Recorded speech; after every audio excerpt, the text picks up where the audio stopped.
Yeah. Okay, so welcome to this month's Operations Mastermind, Consolidating and Efficiently Improving Your Systems and Technology. It is a lot more simple than this title is making it seem.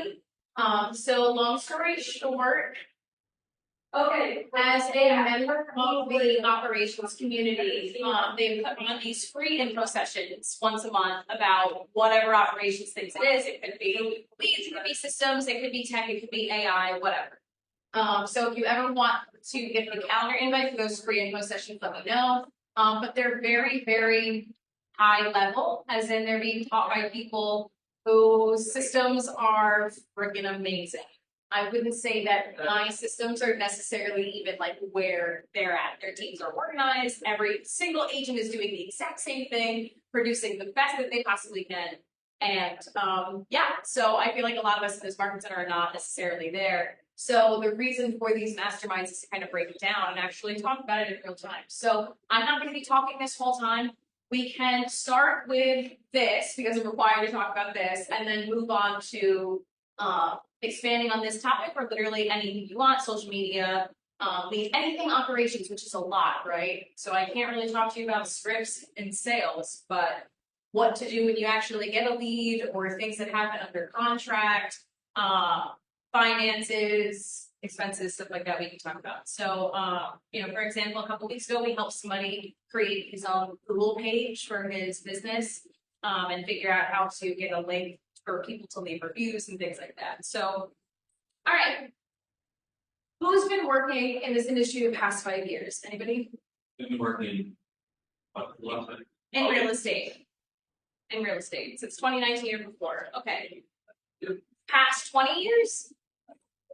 Nobody's been working here for 20 years?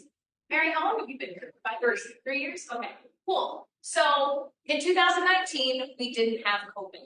It wasn't that different than what we have right now. We're still very tech heavy. But since then, especially since like AI has become something you can talk to, things have kind of like progressed in this crazy way. I don't know if anybody else feels that way, where there's like tech left and right, and there's an automated this and a drip that for everything.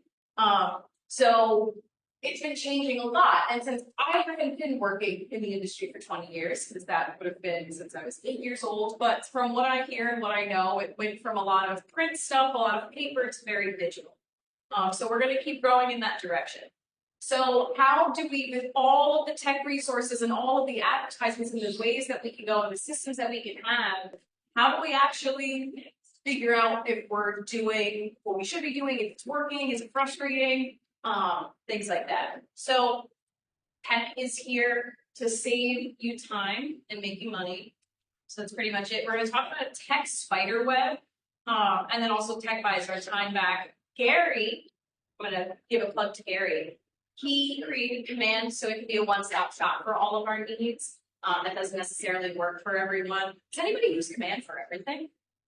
Anyway, here and there, right? I used to use it for pretty much everything for my old team, but my new team's just bigger. Okay, so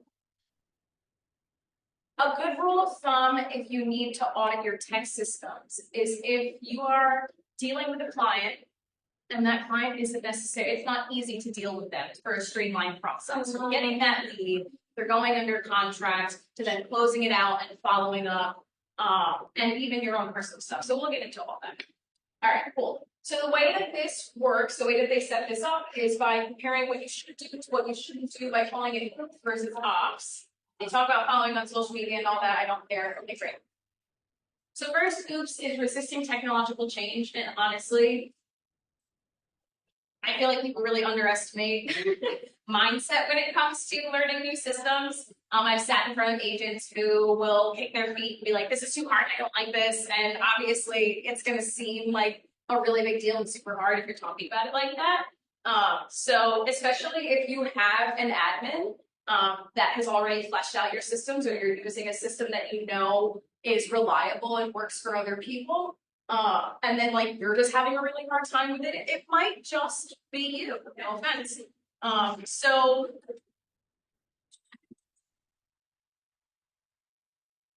So yeah, mindset is everything. And we're also not just talking about using AI and all these crazy doodads and gadgets that are coming out.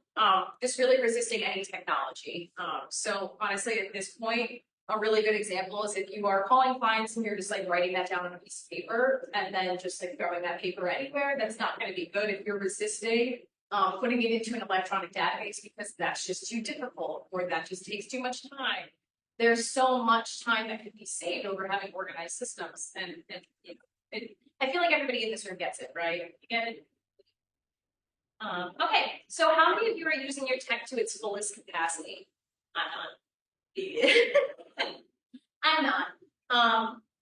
I'm trying to. I'm really trying to, and that comes from auditing and getting stuck places and being like, okay, why is this not working faster and better and everything like that? Okay.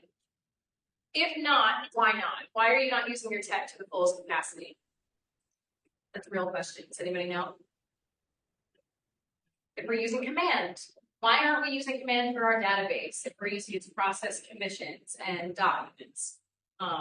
There's a lot of like information overload, and there's so many things. It's hard to like find the good stuff. And this, you know, then you once you do have it, like you said, you don't really change it too much. So that takes effort and time, especially for a collaborator. Yeah. I mean, talking to so many agents about their tech on a daily basis, I can tell you that the two biggest responses I get when people are talking about, and I never even have to ask, right? I never have to ask, well, why don't you use command for your CRM? They always feel compelled to tell me as though they're guilty about not using it. And the two big things that I get is, oh, well, it doesn't do this one really specific niche thing that, I really want it to do. Or, well, I just, I was already using these things. And then you're already using things and you're good with your process, like, there's merit to that, right? Like, feeling comfortable with your process and your tech saves you as much time as a good system. Your ability to go through it quickly and to utilize it quickly can be really important. That one really niche thing may be holding you back, though. If you're spending additional time taking data from one place and moving it into another place, and you have things living in one place and not living in another place, like those kind of disconnects are what really create a lot of inefficiencies in your tech stack. And if you're dealing with all those inefficiencies because, you really want to be able to send, an email that has like an animated GIF of someone dancing at the bottom of it, because that's like your thing, maybe that's not like the best business decision you could possibly make. So, just kind of look at, and this isn't just about like using command or not using command. When you're looking at your tech stack and you're like feeling that urge to be like resistant to changing things, really ask yourself, are the things that I'm trying to hold on to worth it when stacked up against, the time that it could save you and the added efficiency? Having databases living in multiple places can be costing you deals. And is it worth that like one thing that you're like really clinging to? Yeah. I would say also, and not just because I like JP as a person, I used command pretty much to its fullest capacity before I switched teams. And I would say it does do all of the things. It really does. Like with postcards, okay, so when I would make a custom postcard, I would use Canva, right? But that was for me in particular. That was not for me. That was for, my team and what they wanted. But they had designs. They just didn't want it to look like everybody else. And I get that. So yeah, I did all the transaction management, all the database management. We did paid ads in there, but it was back when, they weren't great.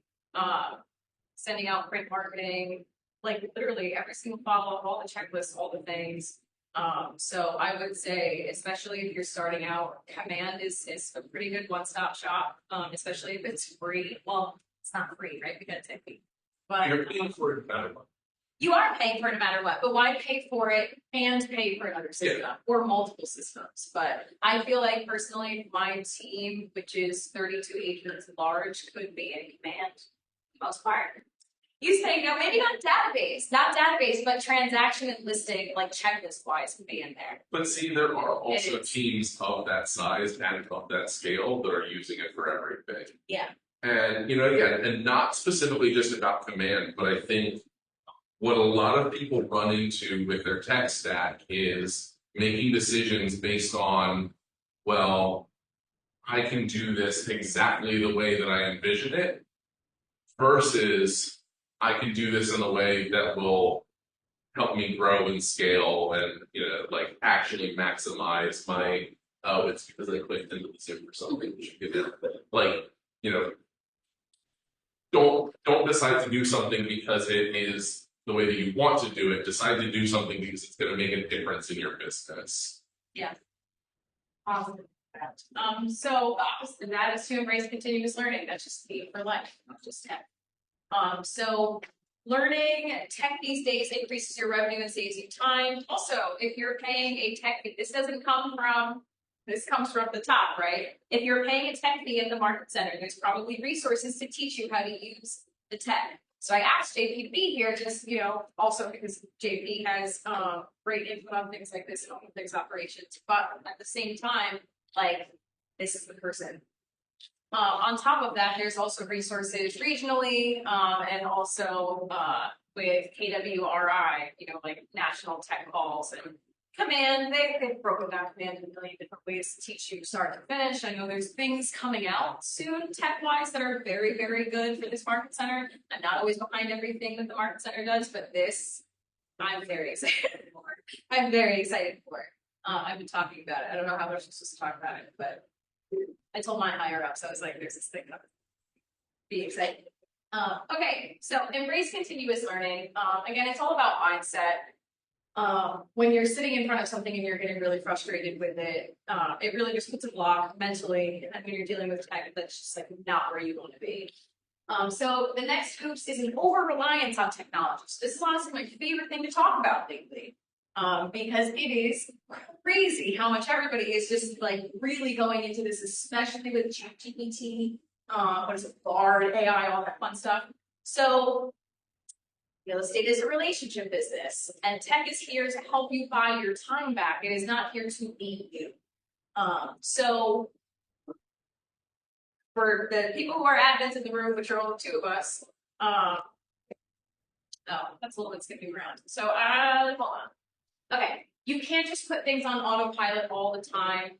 We all know that phone calls, text messages, actually knowing who your clients are and those personal touches are really what converts the leads into clients under contracts and closings. Right now, we have Zillow's in their face, Realtor.com's in their face. Everybody's in their face, they're in their face, right? We are all over social media. We are all over in their inboxes with newsletters and things like that. So on top of just like those quiet touches of being like, hey, I'm still here, right? Because that's really what like one of those automated tech touches are. We need to also accompany that with a phone call, with a text message. Happy holidays, how are you doing? Your taxes are coming up by sending yourself a sheet. I always like to say that the purpose of tech systems are to allow you to consistently be your best self to as many people as possible. Because you can be like the world's best agent to a certain number of people without systems. Maybe it's 2 clients at a time. You can give them a world-class experience. Maybe it's 5 clients at a time. But as you continue to grow and scale, unless you have things set up in systems, you're not going to be able to deliver that consistent experience to every single one of them. Things fall through the cracks. Yeah. If you experience a slow in your business, you can always do these sorts of audits in your tech. And you can even put yourself on these job campaigns, or you can put yourself as client facing in your systems and see what it actually looks like from their end. Send yourself one of the emails that you send your clients, and if you got that from a vendor, would you actually think that was like good? You know, is there an error coming up where maybe your dancing little GIF isn't showing up, but you didn't know that because somebody told you, and you sent in emails for 12 months, and you didn't realize that the images weren't popping up, things like that. Better than that, send it to like Send it to your people. brother. Send it to like your best, like Don't send it to the person in your Yeah. life who like We'll be will like, tell "What you is if something this?" sucks. Yeah. Like if like that friend who's like, bro, that shirt sucks. Stop wearing that shirt. Like that's who you want to send these to. Because they're gonna call you on your bullshit and tell you what everyone else is thinking when they receive your emails. My sister sends me her invites for her kids, like birthday parties and stuff, for spelling and also saying like, what is this? Like it's a single theme. So yeah, do it. That's a good idea. Because people feel like no. I also say, especially with social media, and then things you're emailing, things like this, putting yourself on the consumer end and like really thinking about, okay, what would I want as a person? You know, you want to work with everybody, but you know, it's nice to work with people like you, I guess. So what exactly do you look like? What do you sound like? What do you come off as? See it from the other end by sending things to yourself. Thinking about it in that perspective, not just like, I want to send this information out because I think it's doesn't necessarily mean everybody thinks it's important. Most of the people out there don't think what we have to say is important, right? Unless you're saying I have $10,000, $20,000 and I can get you a house tomorrow. Yeah. So, okay. I also want to say the thing with ChatGPT and all of that, a lot of people have been using it to write listing paragraphs, and I think that's totally fine. It cuts down on time. But if you are using something that creates language for you to write listing paragraphs or emails, please also use it as a tool to learn from it. Like read what it says and be like, okay, this is the sentence, stuff like that. What I've been telling people is it's all, you know, fine and dandy to rely on the technology this way, but when you are in a listing appointment, when you are in front of a client, you know, if you just like don't really know how to say things the way that you're writing things, I feel like that can be transparent. So that's not something I've necessarily seen anybody do yet, but I just am feeling there's just like over reliance on tech thinking for you. That's you know, just don't let it go too far. Okay. The ops is enhancing relationship building skills. With technological advancements in the industry, you need to be putting a person behind the desk. Nicole Zuber, who's the MAPS coach who teaches this, in her opinion, admins need to contribute to improving the relationship and the client experience during contract to close or lead to appointment to under contract. I know Mary makes phone calls and has text messages with clients. I don't really get on the phone that much with clients, but if I have to, I will. I'm also there sometimes. Of course, I'll say hi and all that fun stuff. But it is nice if you have a transaction coordinator or an ISA, somebody who, once they get a lead, they're, you know, getting on the phone, sending an email, stuff like that. Because yes, they are very much behind the scenes, your admins. They don't necessarily need to do FaceTime with your clients, but it does enhance the relationship to have them part of your team and to have your clients know them and trust them. So yeah, tech is there to help you, but you have to enhance the relationship. And you know, how do our systems enhance the relationship with our buyers and sellers? Like JP was saying, it's constantly making sure that you're in front of everybody as much as possible. I was saying that it's kind of like a quiet way to still keep your foot in the door with people. So just think about how you're going to use your tech to enhance your relationship, not replace your relationships. Okay, so this is a fun one that they threw in here with tech. Consolidating and efficiently improving your systems. JP, and you're a little occupied right now, but I would love your feedback on some of this and some ideas. Neglecting data privacy. So this like took a turn. I love when these conversations take a turn. I really do. So one of the most important things is making sure that nobody can hack all your stuff, right? Does anybody have their stuff secure? I don't. I walked into, this is definitely something that I want to get implemented in 2025. My old team had a secure system. It was a spreadsheet in a password protected Dropbox. Is that the most secure? I don't know, but every password was super different and like super difficult. So I don't know where you keep yours. Don't tell us. but we also change all the pertinent passwords quarterly minimum. Oh, And whenever we get a new VA, and then if they work out after, then we change passwords. yeah. So we change them pretty regularly. It's just for security purposes. And I'm the one that does it. Like, Yeah. I lock Allison out, and I'm like, hey, by the way, here's the new password. I get that. It's a lot. I feel like I'm like envisioning my password spreadsheet and I have to scroll to go through it. I would like it to just be secure in general. Yeah. But yeah. I am hoping to teach an information security class for agents in January. I'm already going to be teaching one for staff. But there's Sit it up. like there's a lot here, right? Like Yeah. passwords are kind of the first layer of it, and anyone who's not currently using a password manager, super strongly recommend one. Do you like Apple's, the Apple one that they just went on? The Apple one is fine. The Google one is fine. I use Bitwarden because it is device and browser agnostic. I have Bitwarden on my phone. I have it as a browser extension on all my computers, all like 5 of them at this point. Like it, I can just use it no matter what device I'm on, no matter where I am. And it's there, and it's super easy to use, and it's regarded as one of the best in the industry, and it's got a free version.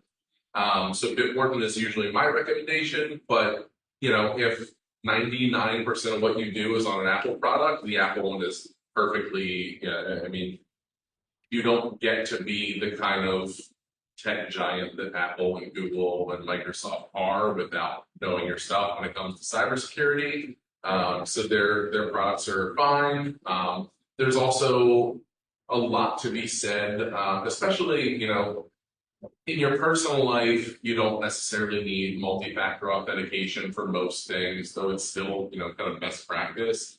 But for your business life, absolutely, you want to have multi-factor on your stuff, especially because you're dealing with a lot of client information. You end up with people's financial documents, people's social security numbers, wiring instructions. There's so much sensitive information that you don't want to open yourself up, not just to like fraud on your own identity, but also to litigation or insurance claims because someone's information was accessed through your systems. So there's great tools in terms of like multi-factor authentication and even like passwordless authentication.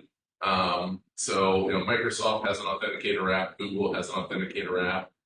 There's one called Duo that's from a company called Cisco, where instead of using a password for a lot of connected programs, you can say like, all right, I want to log in through my authenticator. You open the app, it uses biometrics to say like, all right, that's your face, you're the person. Then it's going to give you a one-time code that you put in instead of a password. It's just more secure. What was the program? Bitwarden. It's all one word. Bitwarden. And what were the Apple, what's Apple and Google's thing? It's literally just built into their product. So if you're on an Apple device, I think they call it like keychain, or they might have changed that nomenclature. Google is kind of the same thing. It's like Google Password Manager. Again, I just kind of prefer Bitwarden because it's agnostic to what device you're on or what browser you're using. But there's merit to all of them. Anything you use is going to be better than using nothing. The other big thing that I feel like everyone should be cognizant of is phishing attempts, because they take so many different forms. We have all unfortunately seen recently emails that are attempted phishing scams. But it's even if there's like a chain social media post, there's like a 90% chance that it's either a phishing attempt or someone trying to map the algorithm. So if it's like, share this if you support cancer survivors, like, yeah, we all support cancer survivors. Literally what they're trying to do is map the algorithm and see like, all right, who's connecting to who, and that's less malicious than the ones that are like, oh man, what superhero are you based on your birth month, or what's your you know Viking name. All you have to do is look at the first letter of the street you grew up on, and the month of your birthday, and like all those things are phishing attacks. Anytime it's like all they're doing is trying to get you to input, even if you're not putting the personal information itself, they can work backwards and say, oh, I guess that person was born in April because their Viking name is Odin's son, or whatever it is. Like it's all trying to get information. A lot of times it's information for security questions. So, if you're seeing a Facebook post where they're talking about like, oh, mother's maiden name, first name of my pet, like things like that, but it's not always that blatant. So be super, super careful with social media stuff. Also, one of the big things right now is what are called fatigue attacks, where they're just trying to spam you with so many things that you're just like, accept whatever, get this off my screen. And that's how they're getting into people's stuff. It's like, oh, a verification code, a verification code, a verification code. Like, all right, I'm tired of getting these emails. I'm just going to hit yes and then move on with my life. But now someone got into one of your accounts. So those are my major soapbox points for the moment. But, really as business owners, just remember that it's not just your information that's at stake, and that there are liability issues around your cybersecurity. So it's not just like, oh, well, I don't think someone's going to steal my identity. It's so much bigger than that. So, JP, collaborate with your tech. That's why JP's here. Coming from Maps, coming from me, coming from KW, the tech may contributes to not only just the programs that we use, but also like JP and his training and everything he brings. And so I would say, as somebody who is directly in this market center, to be hired to collaborate with you on your systems, and it's someone doing that work for you. I feel like a lot of people really get stuck on tech. And JP's not your admin, but like it still goes really, really far. So if you're paying a tech fee, like I've asked JP for help for things, and I have my own team, and I have, there's our own systems and our own support, but I've been able to lean on JP for things like that. So we can send a JP. Oh yeah, you guys got the when we got the new access code, that email was from me that I sent to JP. That was like, this looks really suspicious. I don't know. And he was like, no, it's good. People asked me on my team if it was real, and I was like, yes, it's real. JP just sent it. Also, I just wanted to be sure because it looks like it looks a little spam, and like I don't know. And I would rather answer 1,000 emails asking me, is this spam, than answer one email that says, I clicked this link and now my accounts are locked. And that's a super real thing, especially, I promised I was done my soapbox, but I got one more thing. Please don't use your passwords for everything. Like the same password? No. Because what happens is, you click a link in an email, it redirects you to a Google login page. You go, oh, I got to put in my Google login. You pop it in, and then you realize, this wasn't legitimate. And then you change that password.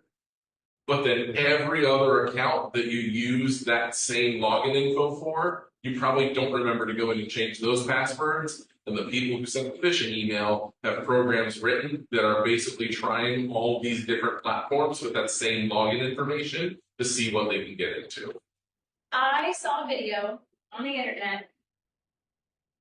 It looked real, right? For the most part. It was two people, and this woman pretended to be this man's wife who was sitting across from him in Falls Bay. And again, just like she played a recording of a baby screaming and pretended to be this flustered mom that wasn't really his wife, and in front of him got the ability to change his password to his bank. So like that's things that can happen as well. I know that this happened to someone in real life that I know. I don't know if anybody's gotten a text from Vicky Harry, or like if you have, you might have gotten. I've gotten some from Frank. I don't know one from, yeah, Frank, right? So I've gotten it from Allison, but I've gotten some from Frank where I'm like, no. The fatigue, the notification fatigue, whatever it's called, they will send a text that says, I'm Vicky Carey, and I need you to respond right now. It's urgent, blah, blah, blah, blah, blah. And of course, you're like, Vicky, what's going on? And then this happened to a real person, not here at a different place with their boss. They said, I need you to get 2 gift cards right now and $500. And I need you to send me the pictures of the gift cards. And by the time this person figured out they were scammed, which was within 2 minutes of purchasing these gift cards and sending these numbers, the $1,000 was gone. Because he thought that it was his CEO contacting him. And yeah, so that's what they're doing. If you get those text messages, it's not Vicky Carey, save her number. Think you're being scammed? I was gonna say contact JP.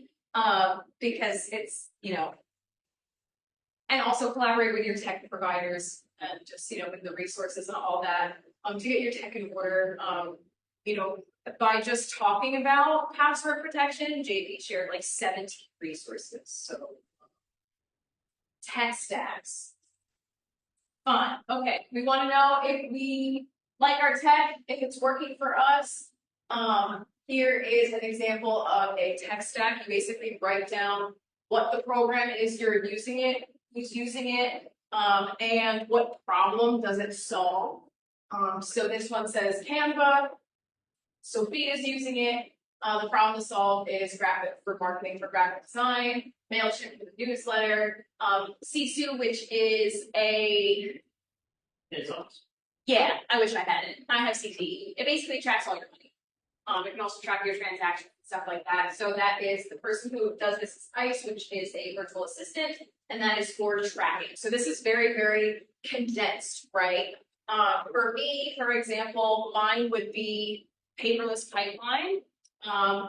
Who's using that? Me, my transaction coordinator, and one of my rainmakers, and then also potentially 2 other admins, a listing and rental manager. So that's 5 people, 65 people in that. So we maximize the crap out of it. What problem does it solve? Transaction management, listing management, close rental management, all of that fun stuff. So that is what that looks like. Does anybody have an example?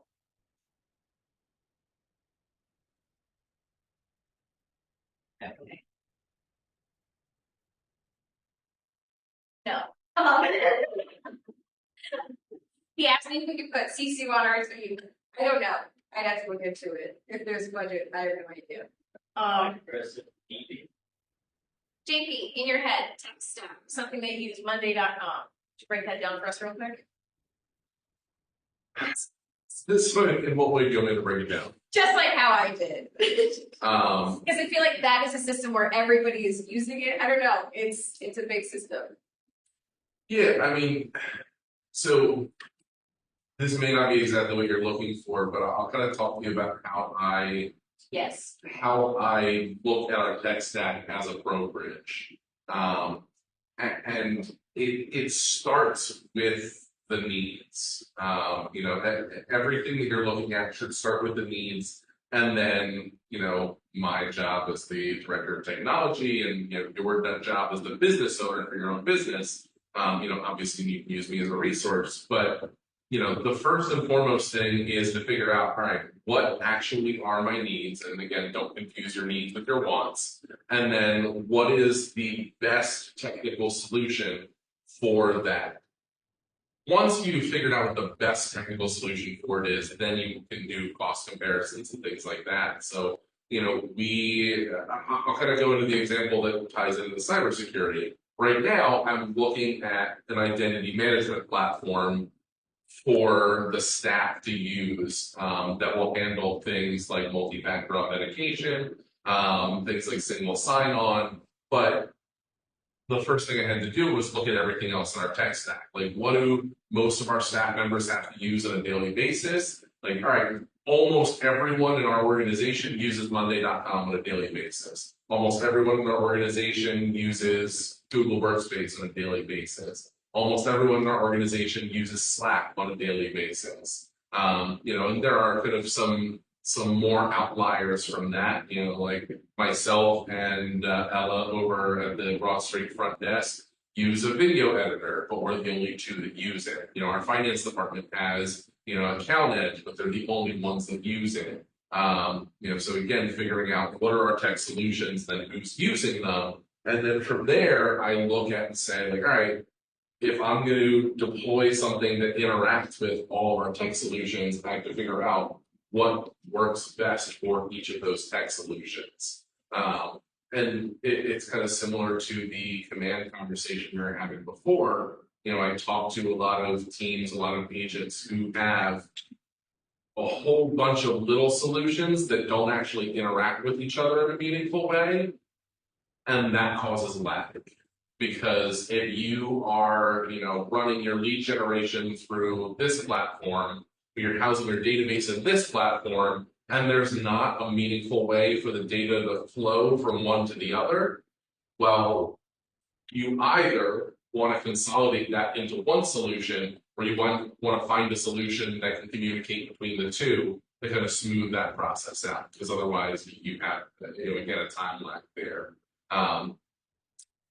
When it comes to auditing your tech stack and you have your solutions in place, but you're not sure if it's cost effective, you're not sure what you should be adding or removing, again, kind of run through your list and say, all right, what needs are these actually meeting? And you find something in your tech stack that's not actually addressing a true need, that's probably first in the chopping block.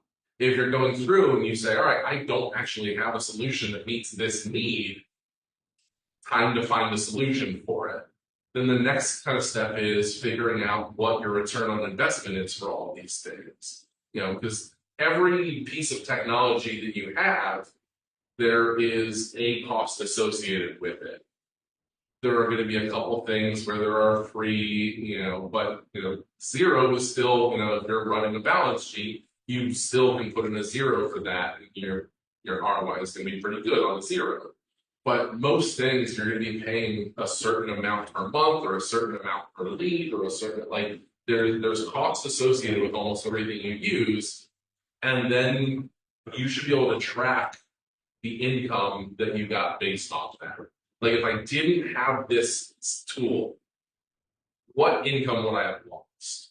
It's easy for lead generation stuff. Like, all right, if your team pays for Zillow, it's really easy for you to track. All right, we spent this much on Zillow leads, and we brought in this much money from Zillow leads.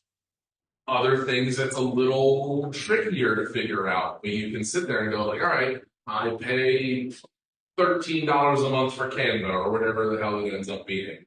Okay, I spend all this money on Canva. Am I actually generating any income because of what I'm doing on Canva?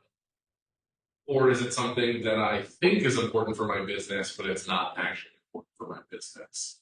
That's kind of one of the things that I was getting at earlier, whether it be Designs in Command, the new Michael Lewis marketing suite, to just kind of use the marketing piece as an example.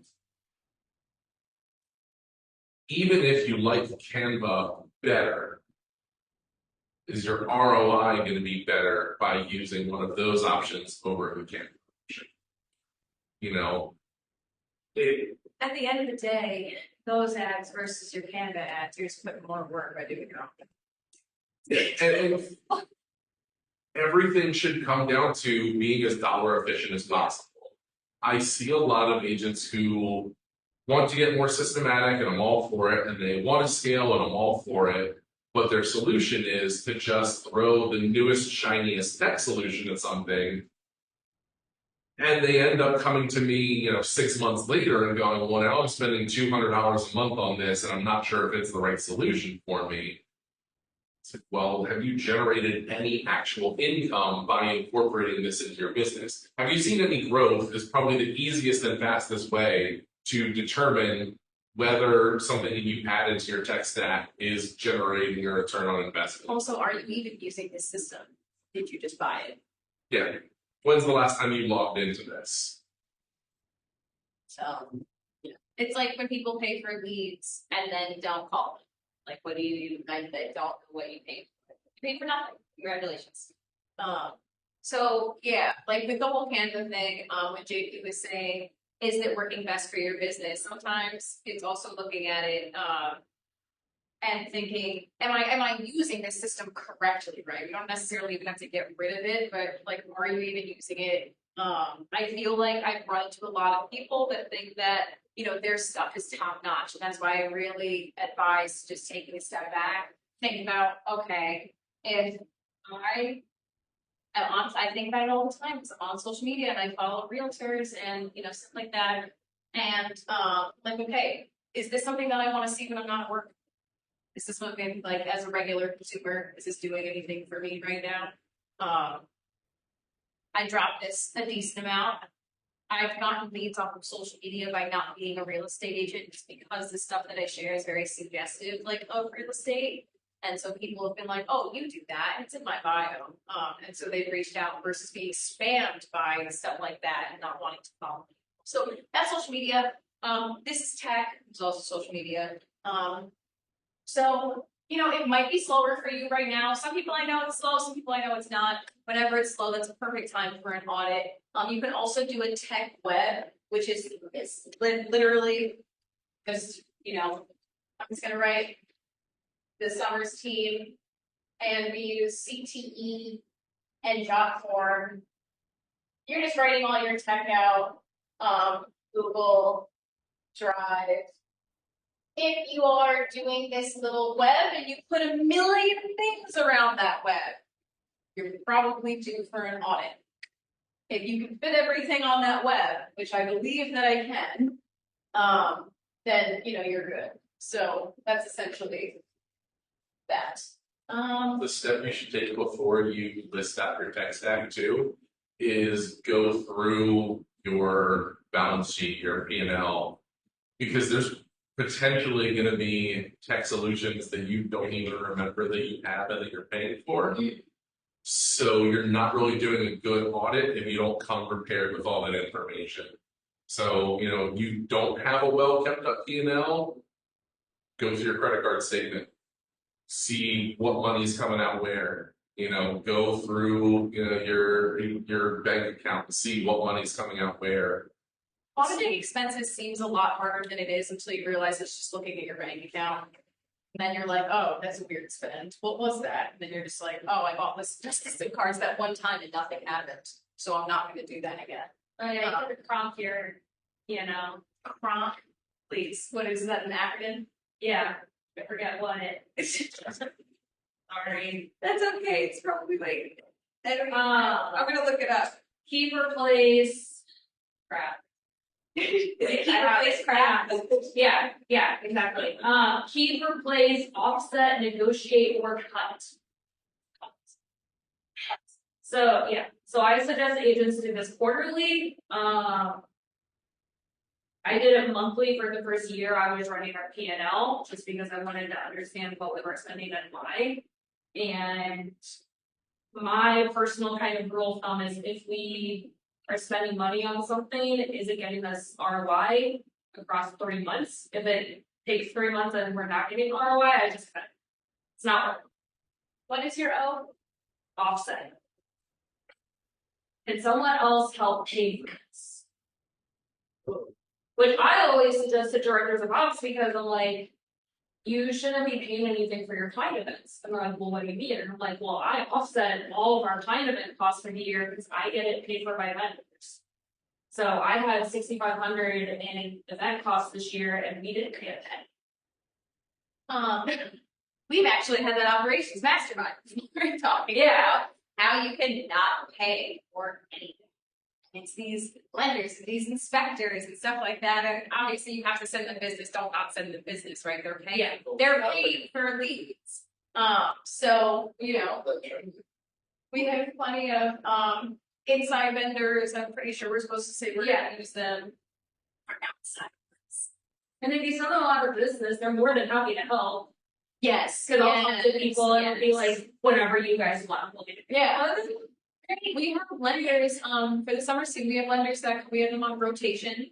And they come in and they pay for food for our team meeting and they get, 10 minutes to talk about whatever it is. And they do get business because they form relationships with our team.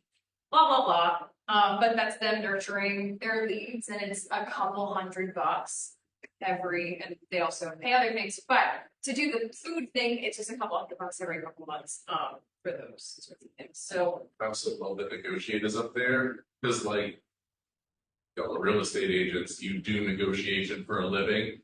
You can do it for your technology. yeah, you could always ask. Be like, are you doing a deal for the, I actually have to do this for one of my programs. Like, are you doing a deal for the holidays? Like, what you got going on? If I pay for a year up front, what are you gonna do?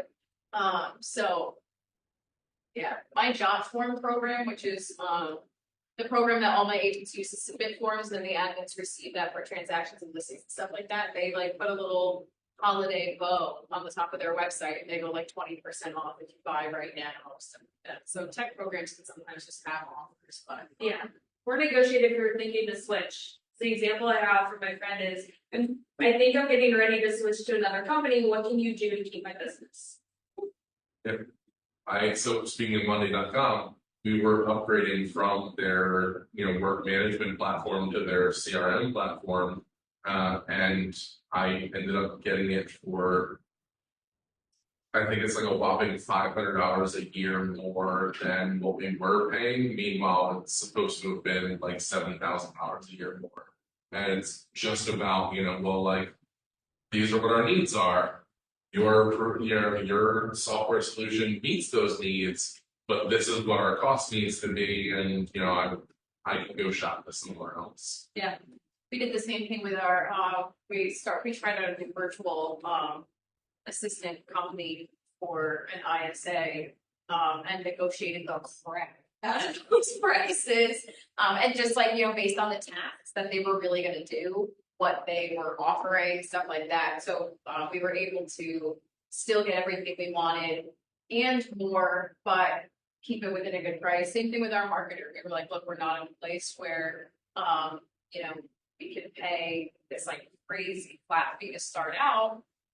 But since the marketer was also starting out her business, she was like, sure, I'll take a cut, and she was invested. So we support her. And, then in 3 months, that fee went right back up to the regular fee. So we got like 3 months of a break. So there's things you can do like that. Be like, can I get a discount for the first couple months while I'm working with you to improve my business? And then once after that happens, then we can, go up to the regular monthly fee. Okay. Thoughts, questions? Applause? Please say brownies. JP Lauren is demanding brownies.